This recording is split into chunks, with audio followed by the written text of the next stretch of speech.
Hello, Hill How you Harper. How are doing? you? Long time. Nice to Talk see to you. me a little bit about Gordon Parks and the inspiration that he's had on you. So Gordon Parks, to me, represents what I've always aspired to be, and that is an artist who actually doesn't just create art for art's sake, but actually creates art for whoever views it to hopefully move them to some type of action, social action, positive action, and that's what I aspire to. You know, the Paul Robesons of the world, the Oscar Michauds of the world.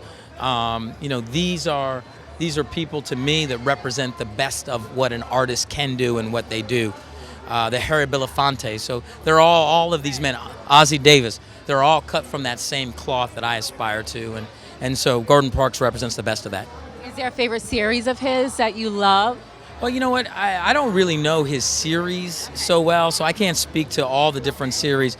There's certain works that I've seen him do with certain people that inspire me, like Muhammad Ali, and then his books inspire me. His book about choice of weapon, that idea, that metaphor. I'm choosing a camera as my weapon. That's a very powerful metaphor, and I wish more of us would think that way. In other words, what is you going to choose as your weapon rather than violence, rather than guns, incarceration, etc. Choose something that actually is a different weapon and use it as a weapon for social change.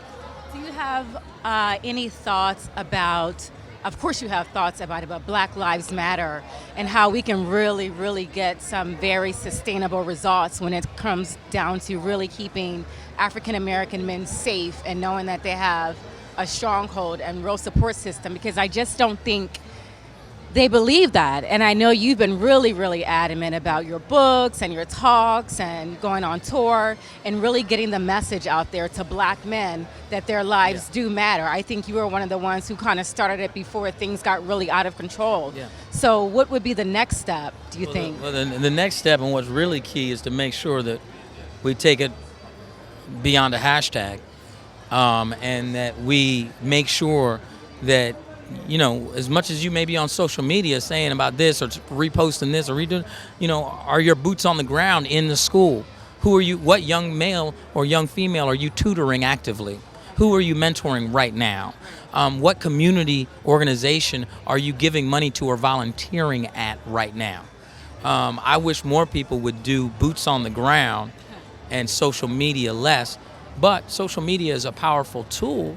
It's a choice of weapon, but it has to be married with actual action and boots on the ground. Well, one thing I love about you and what you do, you're very vocal. You're not afraid. You never come off like, oh, I kind of feel like if I speak, my career is going to be in jeopardy, or I'm not going to be able to work with these big networks. How can you encourage other actors to do the same? I can't judge other people. All I can do is try to represent what I do, and hopefully that can be an inspiration for them. That's why I felt about, I did a movie years ago called Get on the Bus with Ozzie Davis. And the way Spike Lee sat us on the bus, Ozzie and I were sitting next to each other. So I got many days of shooting to just sit next to him and listen. And Ozzie Davis didn't go up to other actors and say, you know what, you got to be like me. Don't be doing that black exploitation stuff. Da da da da da da da. He just led by example. And I just attempt to lead by example. I can't tell these other cats what to do.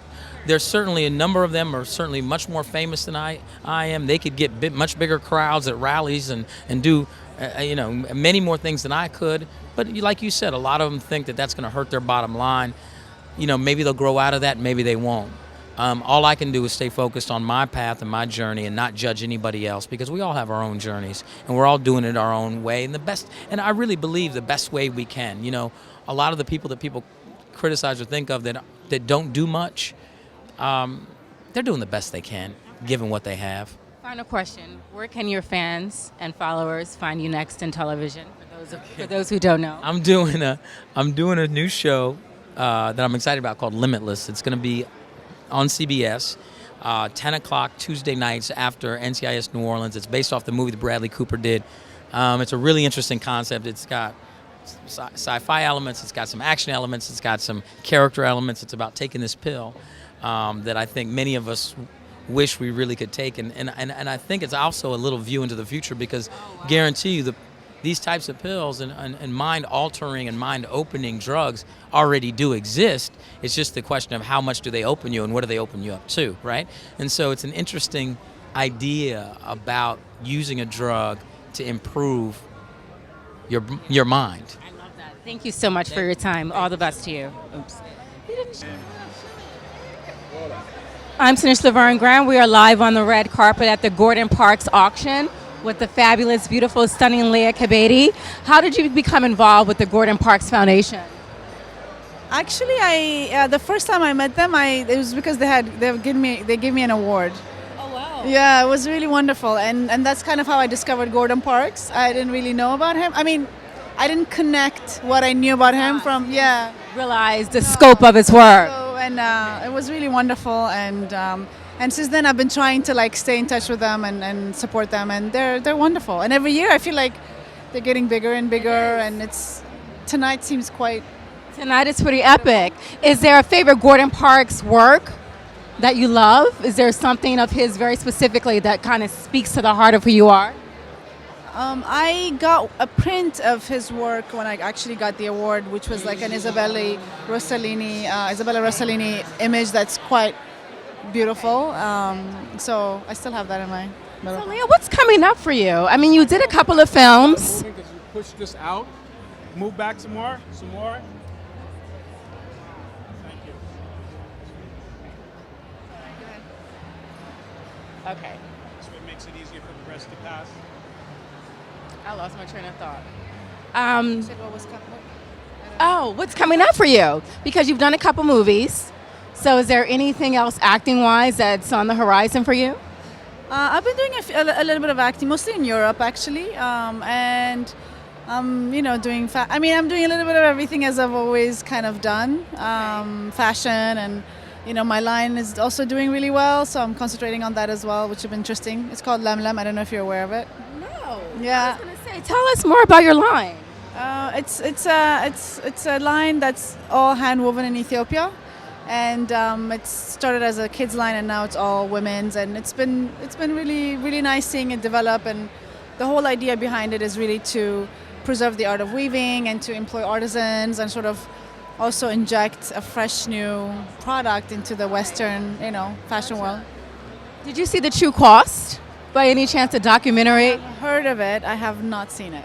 Is it good? It's something to see for all of us who are in the fashion industry in some way, shape, or form in any capacity. You have to see The True Cost because it opens your mind's eye up to how. I'm sure it's scary. Well, it's informative, and that's what we need. So when did you launch your line? Since 2007. Okay, I'm obviously the one. I'm the one that's behind. My goodness. So where can we find it? It's online. It's at Barney's. It's at Net-a-Porter. It's in a few places. Okay, so who's your clientele? Like, who are your customers who are buying this line? It's very beachy and like very travel, very easy pieces. It's a lot of swim cover-ups and things like that. So. It's for the woman who travels, who kind of wants something unique. It's quite colorful and, yeah. Okay, well, thank you so much for your time, Leah. Enjoy your night.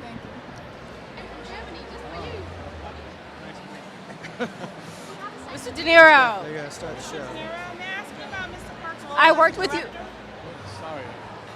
I worked with you on Righteous Kill. How have you been? Okay, how have you Talk been? to me a little bit about the Gordon Parks exhibit and how you got involved in it. Well, I was asked to be honored, so my wife was asked, so that's Okay. why we're here. So Is there a favorite piece of Gordon Parks that speaks to the heart of who you are? that's a difficult question because the only thing I know is Shaft, and in fact I'm not. I have not.